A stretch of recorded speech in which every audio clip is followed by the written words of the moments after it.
Hello there! The summer season is already here, and as we do, let's take a look to see what's hot this time around. The word is hot. And since it feels like I'm being burned alive, our special guest in this hypeness meter will be Zuko from Avatar. Well, let's get to it then. On the anime side of things, this season has some pretty big shows to fill, so let's take a peek on what it is offering. At least in the new seasons department, things are looking pretty good. Bleach, Grand Blue, Mushoku Tensei, and even Reddit's favorite anime Yojouseiki is back. But will the newcomers hold their own against those big names, I wonder? Supa no ura de Yenisu futari. At the age 45, office worker Sasaki has had enough of the corporate grind. His only solace is smoking and the friendly smile of supermarket cashier Yamada. When Sasaki can't find Yamada after a particular trying day, a striking woman invites him to smoke with her. The despondent man thinks he's made a new smoking buddy in the cool, teasing Tayama, but Sasaki doesn't realize he already knows her. I know this one's pretty popular. Don't really get the appeal with the premise, especially with my disdain for the tobacco industry, but might be worth checking out. Kokaku Kidou Tai, The Ghost in the Shell. The year is 2029, in near future Japan, where the world has become highly information intensive, with a vast corporate network covering the planet, electrons and light pulsing through it. But the nation-state and ethnic groups still survive. Motoko Kusanagi, a full-body cyborg, leads an elite combat unit, including Batou. While commanding her team, Kusanagi envisions the creation of a specialized task force to preemptively strike against emerging threats. Meanwhile, Daisuke Aramaki, of the Ministry of Internal Affairs, who had been planning to establish a similar unit, recruited Kusanagi and her team. Together, they begin operations as Public Security Section 9, an offensive tactical unit known as Shell Squad. As they confront complex cybercrimes and international conspiracies, the existence of a mysterious unidentified hacker known as the Puppet Master emerges on the horizon of their investigation. What fate awaits Kusanagi, and what is the Puppet Master's true objective? A new era of cyberpunk action begins. Oh boy, a new adaptation of Ghost in the Shell? But will this one be better than the movie from 2017? Tenmaku no Jaadugar. After losing her mother and her homeland, Stara's despair transforms into determination with the power of knowledge. New possibilities unfold when a family of scholars take her in, deepening her education. Meanwhile, Genghis Khan Mongol Empire conquers nation after nation, nearing Sitara's new home. After the fourth prince of the empire takes her captive, a flame of revenge is ignited. From the design to the story, this anime feels different, to say the least. I guess it sparked my curiosity. Mebius Dust. On February 29, 2000, a group of Mobius meteorites fell down to Earth. These meteorites brought new material called Mebius Dust, which dissolves in air and can cause miracles. The day of the Mobius meteorites fell was dubbed 229, and the economic disparity in Japan increased dramatically after that day. A group of people fed up with wealth inequality fought back with acts of terrorism. The police established a special group to fight against the terrorists and a school to train members for that group. So I just checked it out, and yes, that year was in fact a leap year. Good to know we are alright in that front. That makes me happy. As for the anime, this looks like it will either be the most propaganda or the most screw the police anime of the season. And there will be no in between. Nijusseiki denki, mokuroku, eureka. The novel takes place in the summer of 1907, the 40th year of the Meiji era.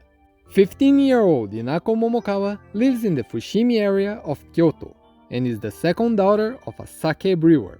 Nothing she does ever comes out right, and she receives a scolding from her father every day. Her only relief is in the trust she places in her prayers to the gods. One day, while at Fushimi Inari Shrine, she meets a freewheeling young man named Kihachi Sakamoto.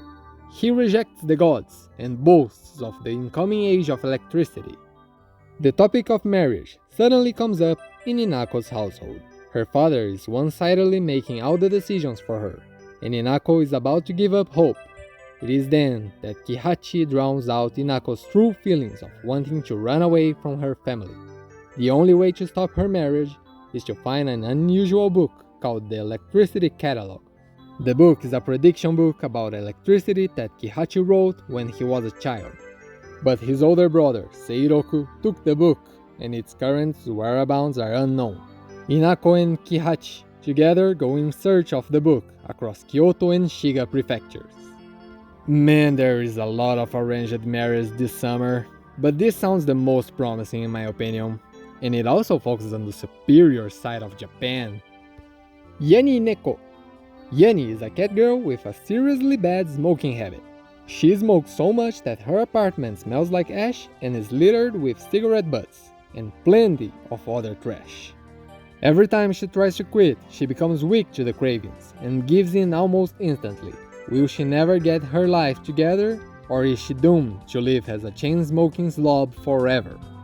What's up with this season and smoking? 2 animes where it is the main focus? What's this? Some kind of ploy to get second win of the dying big cigarette industry? Well, just like their victims, I'm sure that won't happen. This series really is about the struggles people go through trying to quit an addiction.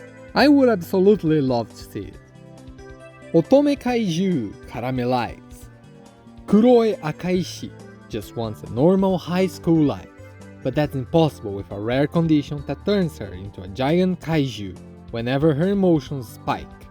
Things get even worse when she falls for Arata Minami, the most popular boy in class. Now every blush, heartbeat, and crush could trigger a monster transformation. Can Kuroi survive high school love before it destroys everything around her? Ooh, now that's a fun idea. But at the same time, also sounds a lot like the kind of anime that would become way too generic way too fast. Grown-up show Himawari no Circus-dan. The anime's story is set in the late 1950s and early 1960s, during the height of Japan's economic boom, when the circus is a major form of entertainment. Different circus troupes travel throughout Japan to perform and compete for a chance to participate in the world-renowned festival called Circus Collection. One troupe, called the Sunflower Circus, led by its ringmaster Maria, travels around Japan to perform despite struggling with financial difficulties. However, they meet a circus prodigy named Mizuka Tsurumaki. This is the story of a one-of-a-kind circus show of young girls with big dreams. Oh nice, the circus is in town and oh my god, is that Wolverine? Ryoumin 0人スタートのhenkyou ryoushu-sama. Diaz finally returns home after decades of war. He is hailed as a hero and promptly rewarded with his own domain, which turns out to be a little more than empty plains. Population 0. Diaz, who has only ever known battle, finds himself at a loss. How is he supposed to survive, let alone cultivate his territory into a thriving, prosperous dominion when there is nothing but grass as far as he can see? Fortunately for Diaz, a horned girl by the name of Auna is about to show him there's more to the plains than meets the eye. It's been a while, I almost didn't recognize you, but welcome back, Vinland Saga Season 2. This time with no slavery. Hopefully. Oh, look at this beauty of a title. That's what we love to see. Saijou no osewa, Takane no hanadarake na meimonkou de gakuin ichi no ojousama, seikatsu no ryoku kaimu o kagen nagara osewa suru koto ni narimashita. Hinako no hana is the perfect young lady, graceful, elegant, and flawless. Or so everyone thinks. Behind closed doors, she's a total disaster who can't handle basic chores. When ordinary student Itsuki Tomonari becomes her caretaker, he's thrown into a 24/7 damage control, maintaining her perfect image. It's awkward, non-stop chaos, but it starts softening into something that feels like love. It's been a while. I almost didn't recognize you, but welcome back, Himouto Umaru-chan. This time not making anyone depressed 10 years after its airing. Hopefully. Tetsunabe no Jan. Jan Akiyama, a cocky, arrogant teenager, wants to fulfill his grandfather's wish of defeating his arch-nemesis Mutsuji Gobancho. When he arrives at the Gobancho restaurant, he meets his granddaughter, Kiriko Gobancho. Their rivalry is easily compared to Jan's and Kiriko's grandfathers. For Jan believes cooking is about competition, and Kiriko believes cooking is about heart. It's been a while. I almost didn't recognize you. But welcome back, Shokugeki no Soma. This time with no fan service. Wait, actually this was the best part. Please come back. World is dancing. Born into a life of acting and dance with a traveling theater troupe at the 14th century Japan, 12-year-old Oniasha has one problem. He doesn't know what the point of any of it is. Why must I step with the left foot instead of the right? Why is one performance good and another bad? Why do people dance at all? It all seems perfectly arbitrary until a chance encounter in a run-down shack sets him down a path to revolutionize the art form and influence much of Japanese culture to come. A fictionalized account of the early life of Seami Motokiyo, the founder of modern Noh theater, the world's oldest surviving theater art. This coming-of-age artist's journey vividly brings to life a man far ahead of his time during one of Japan's most culturally and socially vibrant eras. There is something really appealing to me in stories that are just loosely based on true stories, like the Elusive Samurai, for example, who is also getting a new season. Well, I have been melting for a good while now, so before I pass out, I just want to thank you for watching. Hope to see you soon.